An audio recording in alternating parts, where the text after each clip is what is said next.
जय श्री कृष्णा। राधे राधे दोस्तों। आज की इस वीडियो में आप सभी जानेंगे कि साल 2024 में पापांकुशा एकादशी कब है, 13 अक्टूबर को या 14 अक्टूबर को। पारण कब किया जाएगा और हरिवासर का समय कब से कब तक रहेगा।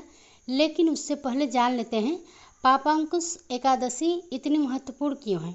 दोस्तों, प्रतिवर्ष शारदीय नवरात्रि के समापन के बाद और विजयादशमी यानी कि दशहरा पर्व के अगले दिन अश्विन शुक्ल एकादशी को पापांकुशा एकादशी मनाई जाती है।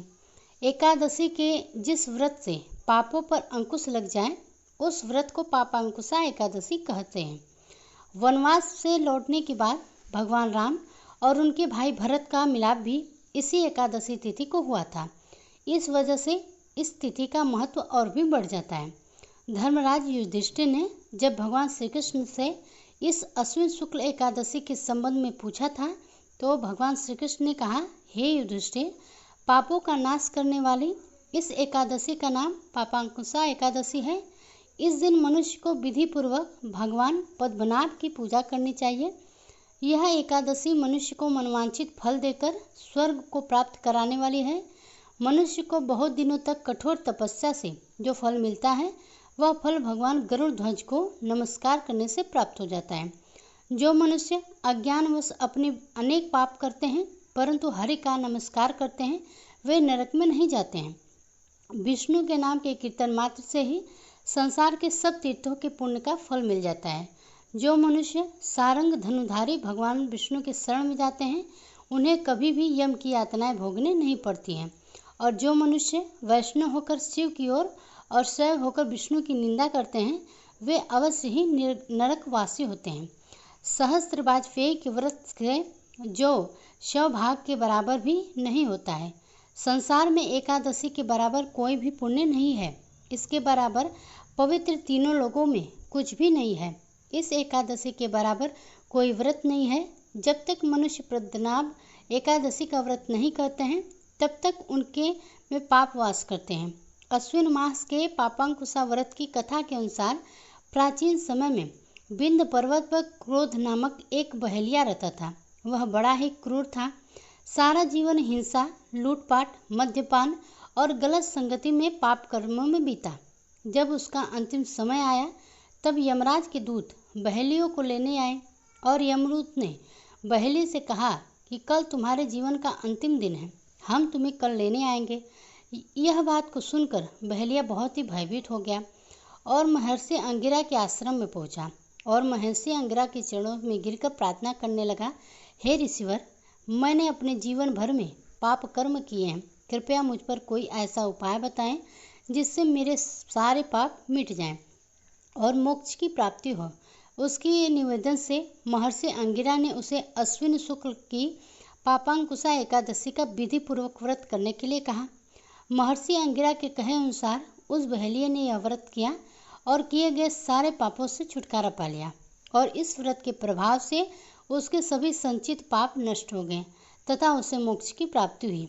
अतः हे राजेंद्र, यह एकादशी स्वर्ग, मोक्ष, आरोग्यता, सुंदर स्त्री तथा अन्य और धन की देने वाली है। एकादशी के व्रत के बराबर गंगा, गया, काशी, कुरुक्षेत्र और पुष्कर भी वान नहीं है। हरिवासर तथा एकादशी का व्रत करने और जागरण करने से सहज में ही मनुष्य विष्णु पद को प्राप्त होता है। हे युधिष्ठिर, इस व्रत को करने वाले 10 पीढ़ी मातृ पक्ष, 10 पीढ़ी पितृपक्ष और 10 पीढ़ी स्त्री पक्ष तथा 10 पीढ़ी मित्र पक्ष का उद्धार कर देते हैं। वे दिव्य देह धारण कर चतुर्भुज रूप को ही पीताम्बर पहने और हाथ में माला लेकर गरुड़ पर चढ़कर विष्णु लोक को जाते हैं। हे निवृत्त, बाल्यावस्था, युवावस्था और वृद्धावस्था में इस व्रत को करने से पापी मनुष्य की दुर्गति को प्राप्त न होकर सद्गति को प्राप्त होता है। अश्विन मास के शुक्ल पक्ष की इस पापांकुशा एकादशी का व्रत जो मनुष्य करते हैं वे अंत समय में हरिलोक को प्राप्त होते हैं तथा समस्त पापों से मुक्त हो जाते हैं।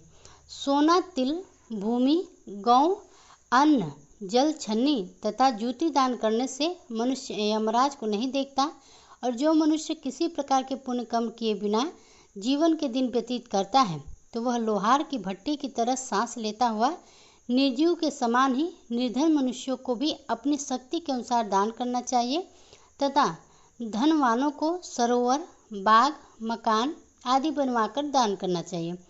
ऐसे मनुष्यों को यम का द्वार नहीं देखना पड़ता तथा संसार में दीर्घायु होकर धनवान, कुलीन और रोग रहित रहकर इस व्रत को करने वाला व्यक्ति दिव्य फल को प्राप्त करता है।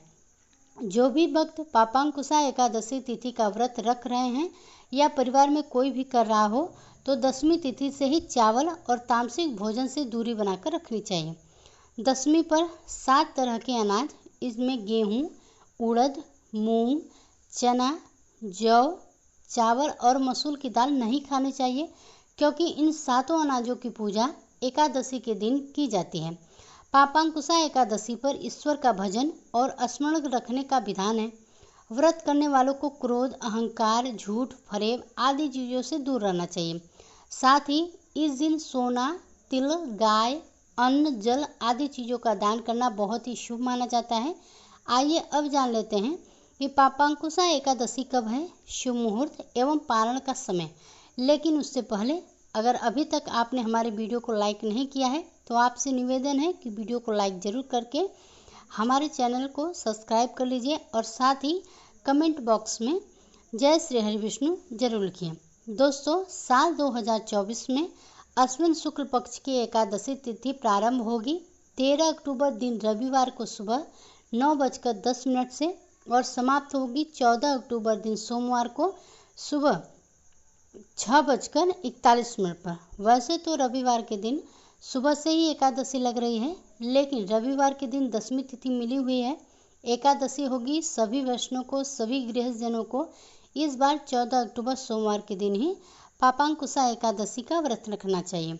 एकादशी का व्रत केवल 14 अक्टूबर सोमवार को ही रहेगा। 14 अक्टूबर सोमवार को सूर्योदय होगा सुबह 6:27 पर और सूर्यास्त होगा 5:58 पर। वहीं ब्रह्म मुहूर्त सुबह रहेगा 4:51 से 5:39 तक।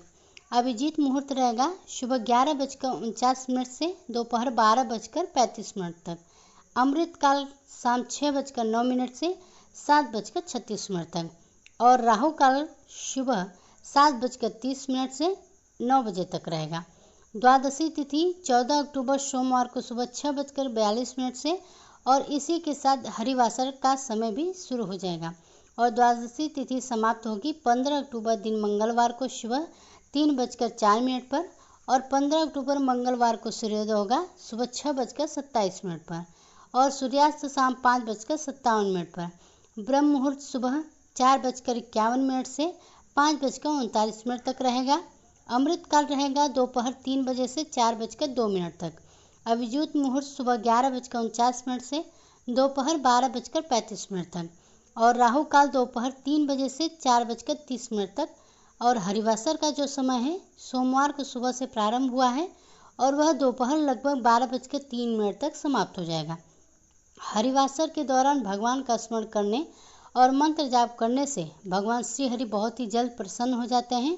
इस बार पापांकुशा एकादशी का व्रत 15 अक्टूबर मंगलवार की सुबह 6:27 से 7:45 के बीच में खोला जाएगा, यानी कि व्रत का पारण इसी शुभ मुहूर्त में किया जाएगा। ध्यान रखिएगा, तिथि सुबह सूर्योदय से पहले ही समाप्त हो रही है और जब भी ऐसा होता है तब त्रयोदशी तिथि की शुरुआती कुछ समय में व्रत का पारण करने से कोई दोष नहीं लगता है, बल्कि व्रत पूर्ण हो जाता है। इसलिए आपको जो भी मुहूर्त बताया गया है उसी मुहूर्त के अंदर अंदर आप अपना उपवास खोल सकते हैं। एकादशी तिथि पर ब्रह्म मुहूर्त में उठकर स्नान आदि के बाद ईश्वर के सामने व्रत का संकल्प लेना चाहिए। उसके बाद एक चौकी पर भगवान विष्णु की मूर्ति या तस्वीर रखकर पूजा करनी चाहिए। सबसे पहले रोली, अक्षत का तिलक लगाना चाहिए और सफ़ेद फूल व तुलसी भगवान को अर्पित करें। उसके बाद घी के दीपक जलाएं और उनका भोग लगाकर आरती उतारें। इसके बाद विष्णु सहस्त्र नाम का पाठ करना चाहिए। इस दिन एक समय फलाहार किया जाता है। एकादशी पर दान पुण्य करना बहुत ही जरूरी होता है। शाम के समय भी आप भगवान की आरती उतारें और ध्यान व कीर्तन करें। व्रत के अगले दिन यानी कि द्वादशी तिथि को ब्राह्मणों को भोजन और अन्न का दान करने के बाद व्रत का पारण करना चाहिए।